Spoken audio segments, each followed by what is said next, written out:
Hai hai hai, perkenalkan kami dari kelas 4D PGSD kelompok K yang beranggotakan Maria Valentina Neola dengan NIM 191134094. Kemudian ada Tria Putrisari dengan NIM 191134174. Lalu ada Ivan Okta Asmara dengan NIM 191134214. Dan yang terakhir ada Kezia Kristenugraheni dengan NIM 191134292.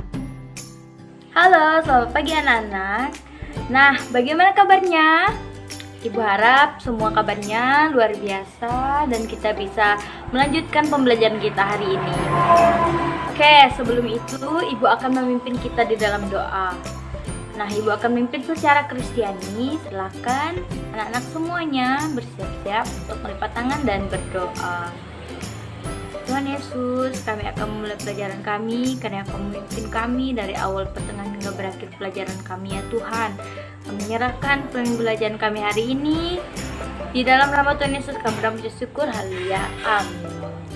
Terima kasih, berdoa selesai, pembelajaran akan dilanjutkan.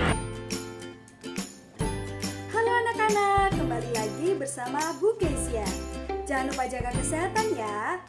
Kemarin kita sudah belajar mengenai tema 7, yaitu indahnya keanekaragaman negeriku. Kemarin Ibu juga meminta anak-anak membuat poster kan? Nah, Ibu sudah melihatnya dan sudah menilainya. Anak-anak hebat sekali. Sekarang kita akan belajar tema 8 subtema 1, yaitu daerah tempat tinggalku atau lingkungan tempat tinggalku. Halo anak-anak, manfaat pembelajaran pada hari ini yaitu kita bisa mengetahui apa saja sumber daya alam yang ada di lingkungan tempat tinggal kalian, dan kita juga bisa membedakan pembulatan dan penaksiran dengan melakukan pengamatan. Halo anak-anak, bagaimana kabarnya? Masih semangat kan? Harusnya masih dong. Walaupun kita belajar secara daring, kita harus tetap semangat. Bapak juga tidak lupa mengingatkan kalian untuk tetap memakai masker dan rajin cuci tangan. Jangan lupa menjaga jarak juga, agar kita terhindar dari virus corona dan sekolah dapat cepat berlangsung secara offline lagi, biar bisa ketemu sama teman-temannya lagi. Tetap semangat. Anak-anak, sekarang kita masuk materi pembulatan. Sebelumnya, ada yang sudah tahu belum? Pembulatan itu apa? Kalau belum tahu, Ibu kasih tahu ya. Pada dasarnya, pembulatan dan penaksiran mempunyai pengertian yang hampir sama dan saling berkaitan. Penaksiran dilakukan khusus untuk mencari nilai terdekat dari sebuah hasil operasi hitung. Sementara pembulatan adalah cara yang dilakukan untuk bisa memperoleh nilai hasil operasi hitung tersebut. Konsep pembulatan adalah mencari bilangan lain yang mempunyai nilai terdekat dari sebuah bilangan yang telah dikehendaki. Untuk angka di bawah 5 harus dibulatkan ke bawah, dan untuk angka yang di atas 5 atau sama dengan 5 harus dibulatkan ke atas. Sudah paham atau belum? Nah, kalau belum paham, Bapak punya contoh. Contoh yang pertama, diketahui sebuah bilangan adalah 52. Pasti mau dibulatkan ke bilangan puluhan kan? Nah, jadi pembulatannya adalah 50. Kenapa? Karena nilai yang paling dekat dengan 52 adalah 50. Nah, ini ada contoh yang kedua. Yang kedua, suatu bilangan adalah 78. Pasti mau dibulatkan kan? Nah, jadi dibulatkan menjadi 80. Kenapa? Karena nilai yang paling dekat dengan 78 adalah 80. Nah, kalau nanti ada yang tanya, Pak, kalau nanti ada 5-nya gimana Pak? Nah, Bapak juga punya contoh. Tuh, ini ada angka 65. Nah, nilai yang paling dekat dengan 65 adalah 60 dan 70. Nah, karena sudah dijelaskan di atas, angka yang sama dengan 5 atau lebih besar dengan 5 dibulatkan ke atas. Jadi 65 pembulatannya adalah 70. Nah, terus ada yang tanya, Pak, kok 5 dibulatkan ke atas? Nah, Bapak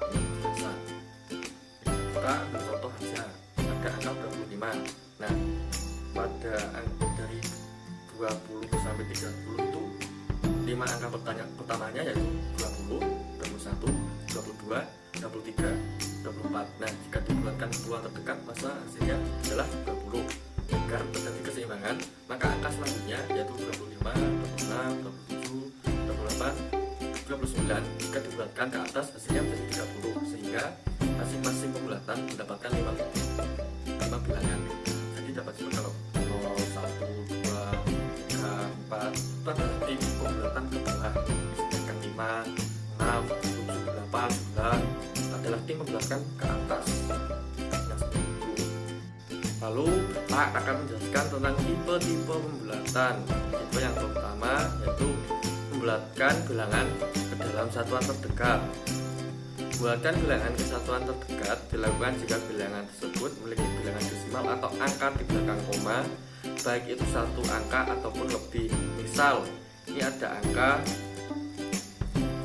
5,5, 6,25, 12,75 dan sebagainya. Nah, membulatkan bilangan desimal kesatuan terdekat yakni dengan cara dihilangkan apabila nilai bilangan desimal tersebut di bawah 5, yaitu 4, 3, 2, 1, dan menarik pada angkuan di atasnya apabila bilangan tersebut nilai 5 atau lebih, yaitu 5, 6, 7, 8, 9. Nah, contohnya 4,3 dibulatkan menjadi 4, terus 5,5 dibulatkan menjadi 6, 8,75 dibulatkan menjadi 9, 9,45 dibulatkan menjadi 9, terus 6,25 dibulatkan menjadi 6.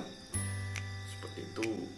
Terus contoh yang tipe yang kedua itu membulatkan bilangan dalam puluhan terdekat. Nah, cara melakukan bulatan bilangan dalam puluhan terdekat adalah dengan cara dihilangkan jika misal nilai bilangan satuannya ada di bawah 5. Seperti tadi sudah Bapak sebutkan itu 4, 3, 2, 1. Dan harus menarik angka puluhan di atasnya jika bilangan satuan tersebut memiliki nilai 5 atau lebih seperti 5, 6, 7, 8, dan 9. Seperti contohnya tadi, kalau 62 jadi 60, terus 78 jadi 80.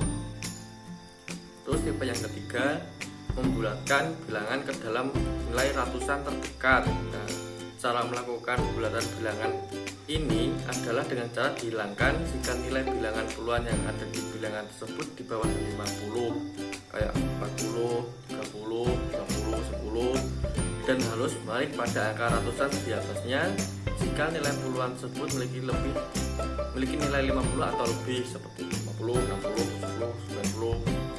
Nah, contohnya 430 dibulatkan menjadi 400, terus 540 dibulatkan menjadi 500, 875 dibulatkan menjadi 900. Terus kalau mau yang ribuan lagi 2942 dibulatkan menjadi 2900, 1625 dibulatkan menjadi 1600 ya, dan seterusnya seperti itu. Nah, baik anak-anak, tadi sebelum meeting Ibu sudah bagikan ya satu artikel tentang Kalimantan, ya, penghasil batu bara di Kalimantan. Artikel itu, apakah kalian sudah menuliskan catatan-catatan kecil mengenai informasi-informasi apa saja yang ada di sana? Baik, tidak perlu berlama-lama lagi ya anak-anak. Ibu minta untuk hasil catatannya pada teman-teman ya. Tolong bacakan dengan pelan-pelan agar teman-teman bisa tahu informasi apa saja yang udah kamu tulis. Oke, dengarkan ya, yang lainnya dengarkan. Nah, Ibu akan mengulas sedikit mengenai artikel yang sudah kalian baca. Jadi dari artikel ini kita sudah tahu kalau ini artikel tentang tambang batu bara. Nah, nama tambang batu baranya adalah KPC, Kaltim Prime Coal. Dan sekarang sudah diambil kepemilikannya oleh PT Bumi Research Tbk 100%, yang artinya ini sudah 100% milik negara karena di belakangnya udah ada Tbk. Kalau ada Tbk itu berarti sudah milik negara ya. Apakah sudah paham? Sekalian kita belajar ekonomi. Apakah kalian sudah tahu berapa sih penghasilan dari tambang batu bara ini? Yaitu sudah mencapai 4 miliar dolar ya, itu besar sekali. Jadi Dapat kita ketahui, tambang ini merupakan penghasilan terbesar dari Indonesia ya. Oke, berikutnya ibu ingin kalian semua untuk mengobservasi lingkungan kalian. Tanya bapak, tanya ibu, tanya orang-orang yang ada di sekitar kalian, tetangga, semuanya ditanya.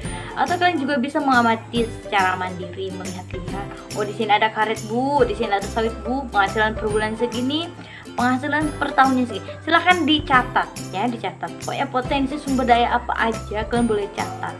Oh bu, di sini tuh lihat bu, biasanya tuh segini-segini nih orang jual untuk tanah liat tuh dijual segini-segini untuk buat guci segala macamnya. Silahkan ya, silahkan mengerjakan.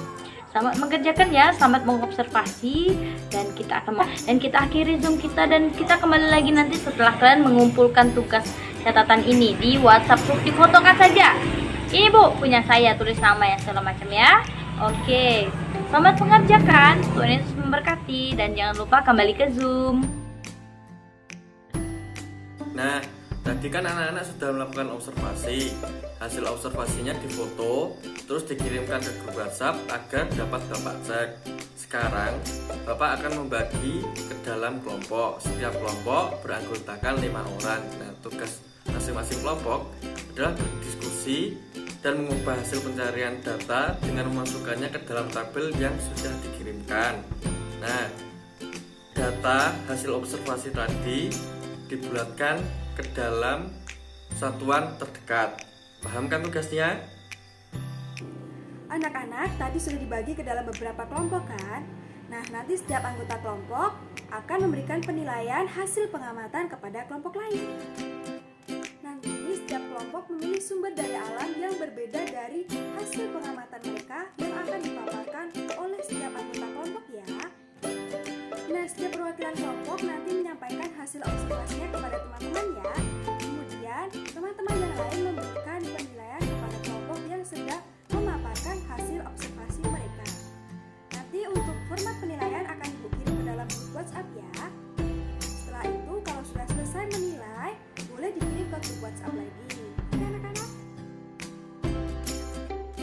Nah, hari ini kita sudah belajar apa saja? Ayo, hari ini kita kan sudah belajar tentang tambang batu bara terbesar di Indonesia yang ada di Kalimantan. Kita juga udah tahu tentang pembulatan juga. Dari materi-materi itu tadi, Bapak boleh dong minta tolong sama satu murid buat kesimpulan, boleh ya? Ini dong. Nah anak-anak, tadi kita sudah belajar mengenai sumber daya alam. Sumber daya alam dibagi menjadi 2. Yang pertama, sumber daya alam yang dapat diperbaharui dan yang tidak dapat diperbaharui. Contoh yang dapat diperbaharui adalah air, hewan, tumbuhan, udara, tanah, dan matahari. Untuk yang tidak dapat diperbaharui contohnya emas, besi, perak, batu bara, dan lain sebagainya.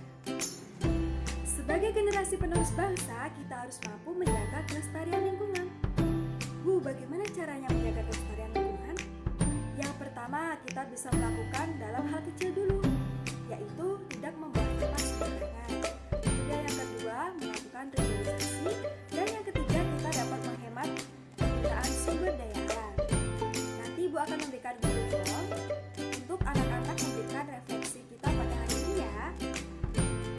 Anak-anak, cukup sampai di sini dulu pembelajaran pada hari ini. Ibu sangat mengapresiasi apa yang sudah kalian lakukan dari awal kegiatan sampai akhir. Dan Ibu minta kepada kalian untuk tetap semangat dan jangan lupa untuk selalu mentaati protokol kesehatan dengan memakai masker, mencuci tangan, dan menjaga jarak. Sampai jumpa di pertemuan selanjutnya. Oke, terima kasih karena sudah mengikuti pembelajaran dengan baik, dan kita akan mengakhiri pembelajaran kita hari ini dengan berdoa. Mari kita bersatu di dalam doa. Tuhan Yesus, Allah Bapa kami berdalam kudus ya Tuhan, terima kasih karena Kau telah menyertai kami, menjaga kami dari awal pertengahan hingga berakhirnya. Kami bersyukur ya Tuhan, kami telah menyelesaikan pembelajaran ini. Di dalam nama Tuhan Yesus, kami berdoa syukur. Haleluya, amin. Amin. Terima kasih, sampai jumpa minggu depan ya.